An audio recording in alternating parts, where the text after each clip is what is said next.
En clases anteriores hemos visto de que deberíamos mantenernos en lugares santos. También hemos visto que un lugar santo no necesariamente es un sitio, sino un estado de ánimo, un pensamiento. Solo que la naturaleza humana, nuestra naturaleza, trata de experimentar, visitar estos lugares que no son tan santos y a veces nos gusta y nos quedamos en estos lugares. En la clase de hoy vamos a estudiar algunas parábolas, entre esas la parábola del hijo pródigo, en donde el hijo pródigo pidió la herencia de su padre y la fue y la malgastó en lugares que no eran tan santos. Y en el momento que terminó, gastó todo el dinero que le dieron, pues decidió regresar. Y su padre lo recibió. Asimismo nosotros, ya es el momento de regresar. Si estamos en un lugar que no es tan santo, te estamos esperando, ven, ya regresa.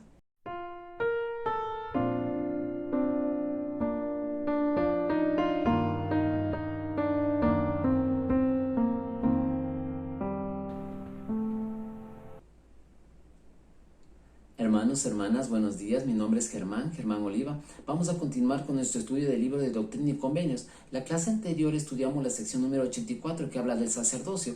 Dijimos que los hombres reciben en la iglesia, reciben el sacerdocio, y las mujeres lo que reciben en vez del sacerdocio es la fe. Muy bien, pero actúan bajo la dirección del sacerdocio. Como por ejemplo, actualmente, las hermanas pueden ser testigos en un bautismo, lo que antes era exclusivamente del sacerdocio. De la misma forma, ahora las mujeres pueden ser misioneras y predicar el evangelio. ¿Recuerdan en la iglesia antigua cuando Jesucristo dijo ir y predicar el evangelio? Les dijo a los apóstoles. ¿Por qué? Porque tenían el sacerdocio. Es exclusivamente para los apóstoles. Sí, para el sacerdocio. Entonces las hermanas pueden ahora predicar el evangelio bajo la dirección del sacerdocio, con la autoridad del sacerdocio. Dallin H. Oaks, de la primera presidencia, enseñó de que una hermana que sirve como presidenta o consejera de las organizaciones auxiliares actúa bajo la dirección del sacerdocio, pero con la autoridad del sacerdocio. En la sección número 85 es la sección que vamos a ver ahora. Trataremos de ver la 85, la sección 85, 86 y 87. En la sección 85 es una carta que José Smith, que estaba en Kirtland, le envió a William W. Phelps. Y es una parte de esta carta. ¿Ustedes recuerdan quién era William W. Phelps? ¿Recuerdan o no? No me hagan quedar mal, ya se ha enseñado algunas veces. A ver, ¿qué escribió? Un himno escribió. Ese mismo. Es el himno 2, ¿verdad? Del himnario, el Espíritu de Dios. William W. Phelps también fue el que recopiló los libros junto con Oliverio Cowdery para la escuela de la iglesia. Bueno, José Smith le escribe a él contándole los problemas que hay en Kirtland, Ohio, en Independence, en Sion. En este lugar donde presidía el hermano Edward Patrick, el obispo, eran como dos lugares en la iglesia, como dos barrios. Kirtland, Ohio y el condado de Jackson, Missouri. En este condado, los hermanos de la iglesia no estaban consagrando sus bienes, estaban viendo la ley de consagración, la que estudiamos en la sección número 42 ampliamente. En otras secciones también hemos citado, en esta también estamos citando, porque estos hermanos no estaban consagrando. Tenían algunos bienes, pero no estaban consagrando a la iglesia. Y había otros hermanos que iban llegando y no se les daba los bienes para consagrar. Recuerden ustedes que un hermano que tiene bienes puede entregarle a la iglesia, y la iglesia lo que le daba es una mayordomía. O sea, la iglesia no es que le quitaba esos bienes, no es que le confiscaba los bienes, no, ellos voluntariamente entregaban a la iglesia y la iglesia les devolvía estos bienes con una ley o un papel que se llama de mayordomía para hacerlo. Y así funcionaba la ley de consagración. Pero estos hermanos no estaban consagrando. Era un gran problema para el hermano Edward Patrick.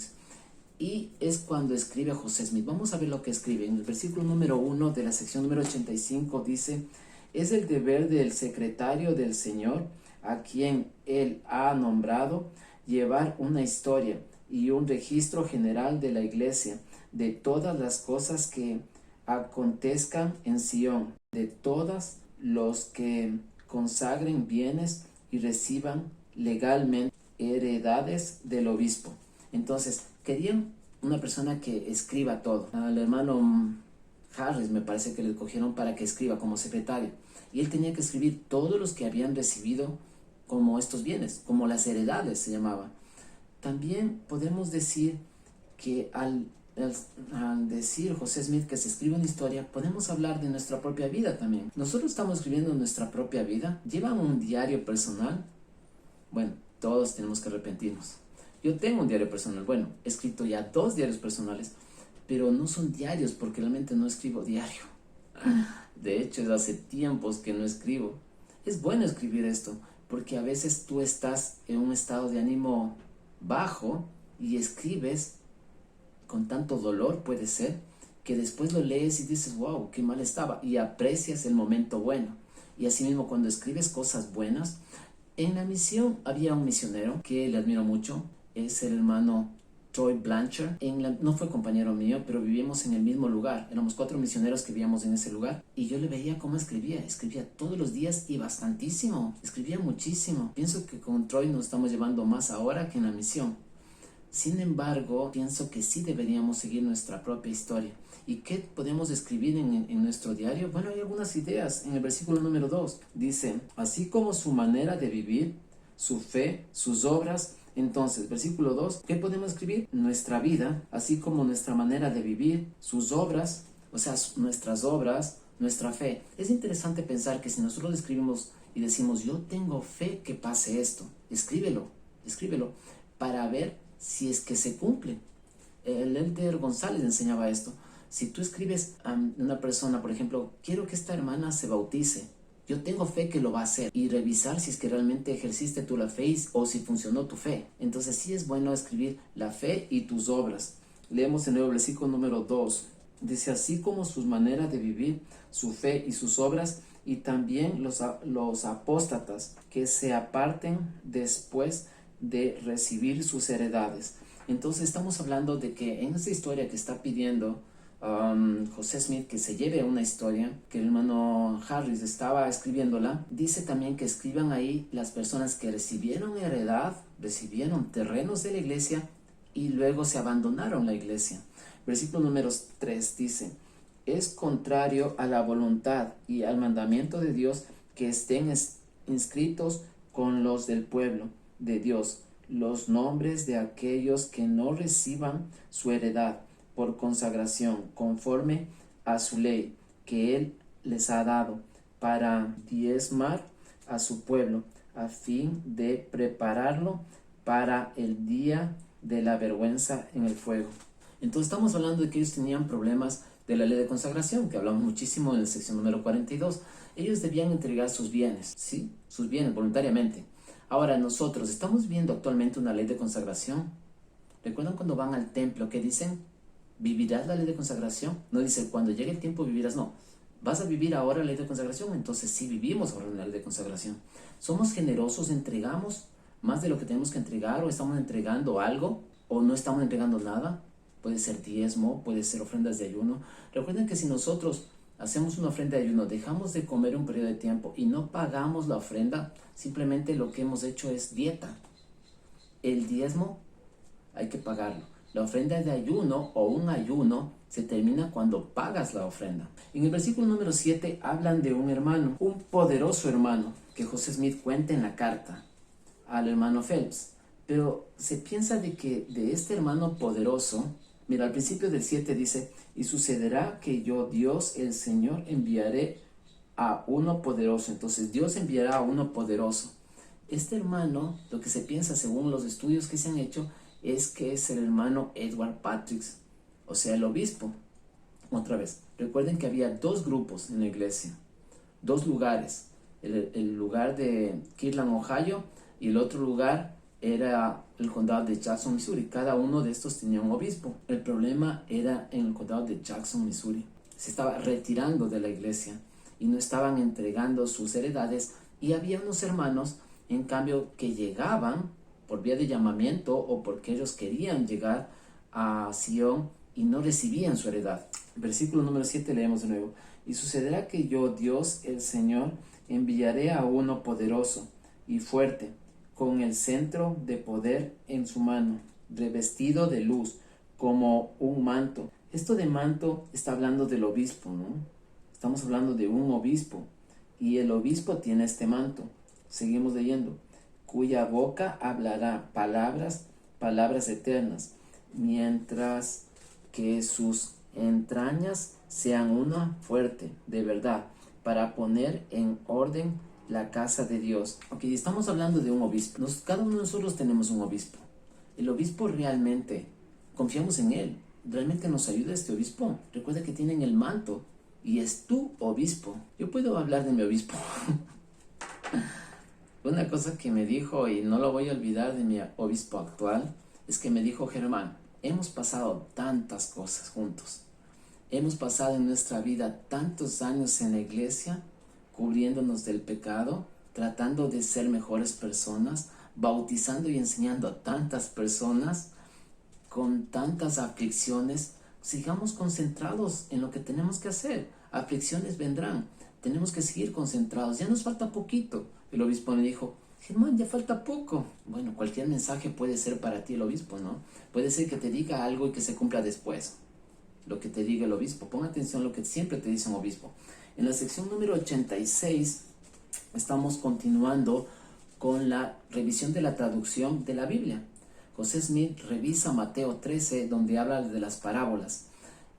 Y en la sección 86, los primeros versículos habla sobre la parábola del trigo y la cizaña. Vamos a leerlo. Ya, versículo número 1 dice: de cierto así dice el Señor a vosotros, mis siervos, concerniente a la parábola del trigo y la cizaña.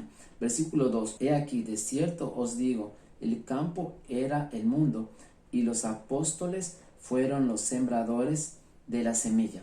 Aquí también podemos aplicar a la parábola del sembrador.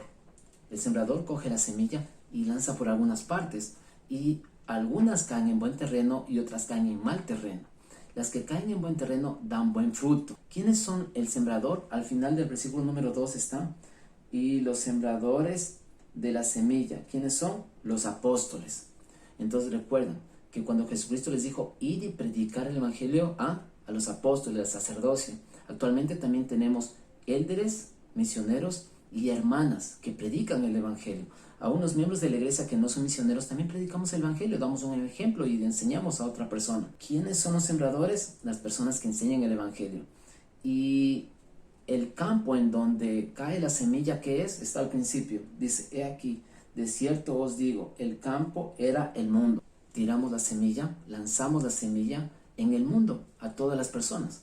Versículo número 3 dice: y al dormirse estos, el gran perseguidor de la iglesia, el apóstata, la ramera, Babilonia, que hace que todas las naciones beban de su copa, es cuyos corazones reina el enemigo, sí, Satanás, se sienta para reinar. He aquí, este siembra la cizaña. Por tanto, la cizaña ahoga el trigo y hace huir a la iglesia al desierto. Aquí aprendemos algunas cosas. Mira, primero es que en la noche el sembrador siembra, el apóstol, la persona que predica el evangelio siembra, pero en la noche entra el maligno y le da algunos nombres. Satanás, bueno, entra y pone la cizaña. Ahora, no podemos cortar la cizaña, dice la escritura, no podemos cortar la cizaña, porque al cortar la cizaña también estamos cortando parte del trigo. Lo que tenemos que esperar es que el trigo y la cizaña crezcan juntos para poder cortar la cizaña. La cizaña solo sirve para ser quemada, dice la escritura, pero el trigo da fruto. ¿Qué enseñanza nos da esto? Cuando nosotros vamos aprendiendo cosas de Dios, aprendemos trigo y cizaña. Solo que poco a poco nosotros vamos sacando costumbres de iglesias anteriores, puede ser. Vamos creciendo con eso y sacando la cizaña. Esto en la misión, o podemos aplicar ahora también, pero yo aplicaba bastante en la misión sobre basarme en creencias comunes. Entonces, si es que alguien me decía que la Virgencita me hace el milagro, la Virgencita. Entonces, ¿cuál era la creencia en común? Es la oración, porque le pide. Entonces voy enseñando sobre la oración hasta que la persona se dé cuenta, porque la persona tiene que darse cuenta de que el milagro lo hace Dios, que la oración va dirigida a Dios, que Dios es más fuerte que la Virgen. Pero vamos enseñando con cizaña, para que poco a poco se vaya cortando, para que vayan creciendo los dos. Porque si cortamos en ese momento, no, sí, la virgencita es el diablo, no, ¿cómo? No se hace eso. Se enseña con trigo y cizaña para que ir creciendo. Nosotros vamos aprendiendo a sí mismo, poco a poco. El Señor nos enseña algo ahora para prepararnos después. Es increíble, pero así funciona. No es que hay contradicciones en la Biblia. Por ejemplo, en el Antiguo Testamento se enseña una cosa y luego se está enseñando otra. No, ya estamos listos para recibir otra información más. Cuando nosotros recibimos esta enseñanza, podemos entender mejor nuestro papel en el Evangelio mientras vamos sacando la cizaña. En el versículo número 6 nos dice que sí, no tenemos que sacar la cizaña, dice el 6.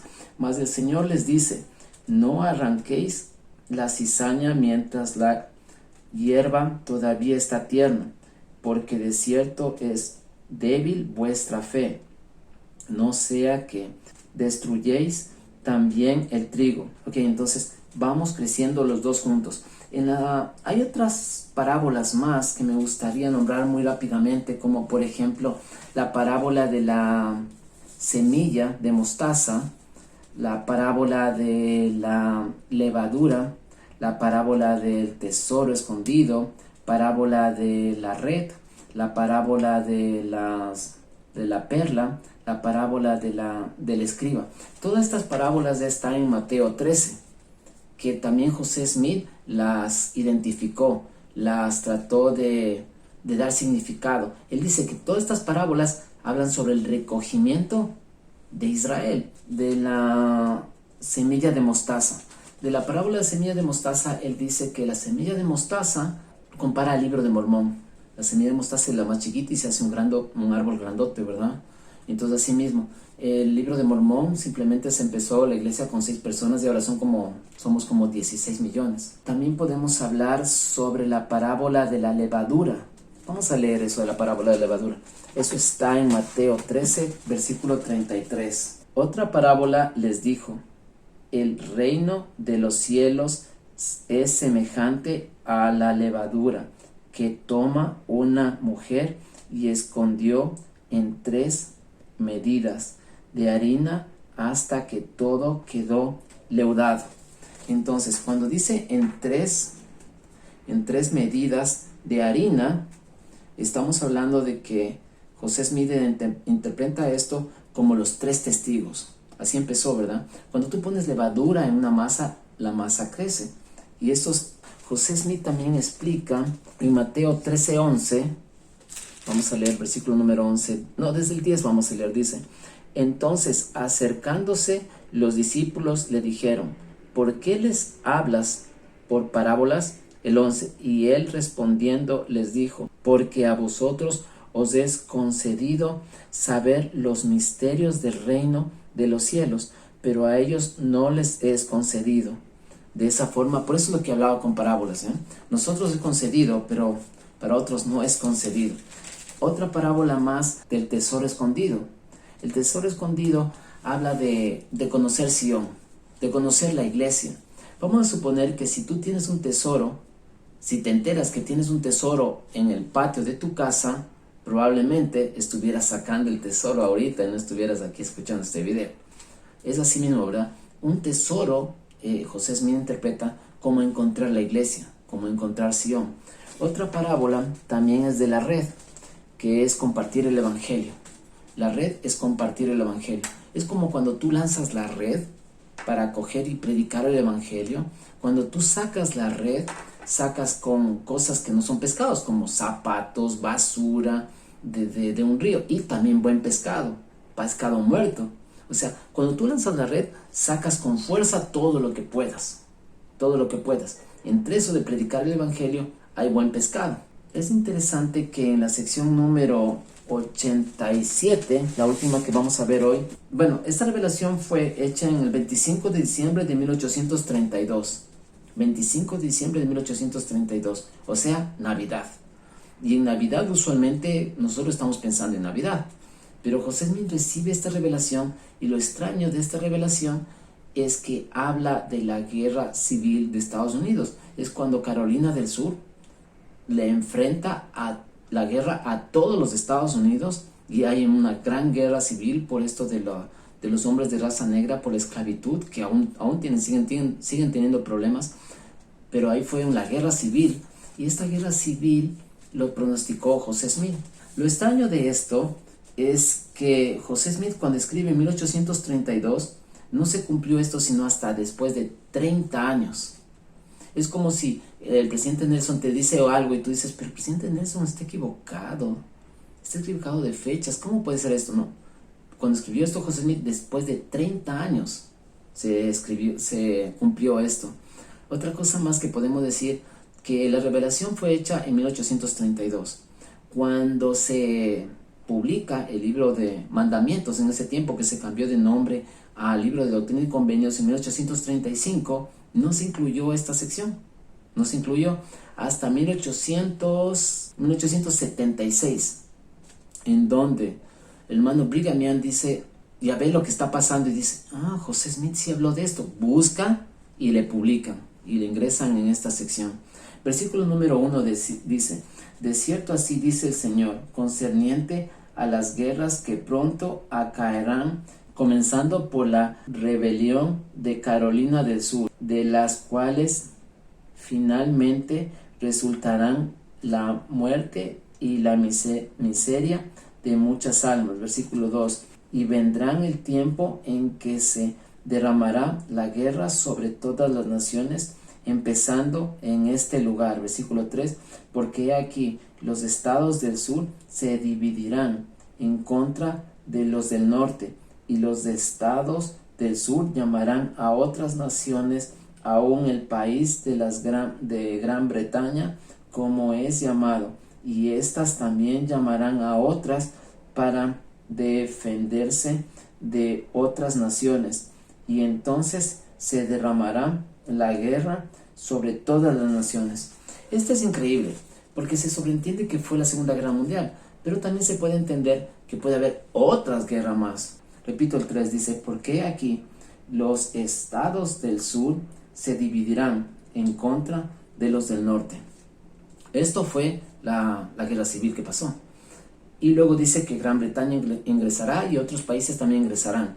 Se habla de la Segunda Guerra Mundial, se entiende, pero bien pudiera ser una nueva guerra que va a haber. En el versículo número 8 estamos hablando del lugar santo. Vamos a leerlo. El versículo número 8 dice, por tanto, preparad en lugares santos y no seáis movidos hasta que venga el día del Señor, porque he aquí viene pronto, dice el Señor. Amén. Es el último versículo que leemos. Estamos hablando de lugares santos y hemos dicho que un lugar santo no necesariamente es un sitio, pero ahora en pandemia, por ejemplo, al templo no podemos ir, estaba cerrado, de hecho no nos dejaban ni salir de la casa. Entonces nuestro lugar santo podría ser cualquier lugar en el cual tú estás orando o estás haciendo algo o predicando el evangelio. Por ejemplo, este lugar donde hago los videos es mi habitación, o como la escritura que dice, entra en tu aposento, cierra la puerta y habla a tu Señor en secreto y el Señor te recompensará en público. Entonces sí tienes un lugar secreto, sí tienes un lugar santo en donde tú conversas con el Señor, recibes revelación. Las personas que vivimos en una ciudad que tiene playa, tenemos la ventaja de ir a la playa también. Yo tengo mi lugar preferido de playa, en donde voy al atardecer y cojo mis escrituras y comienzo a leer, y ese viento y esa brisa que recibo, pues me ayuda a entender mejor las escrituras. O en mi habitación, que empiezo a orar, a meditar lo que estoy enseñando, para ver si tiene sentido o no, y me confirma el Espíritu lo que estoy enseñando. Entonces es un lugar en donde tú consagras este lugar, lo haces santo. Si es que tienes al Señor contigo, te cierras la puerta y comienzas a hablar con el Señor para recibir revelación. Que nosotros podamos tener estos lugares santos en donde vayamos. A donde vayamos lo hagamos santo. Que podamos ser merecedores de esta gran bendición. En el sagrado nombre de Jesucristo. Amén.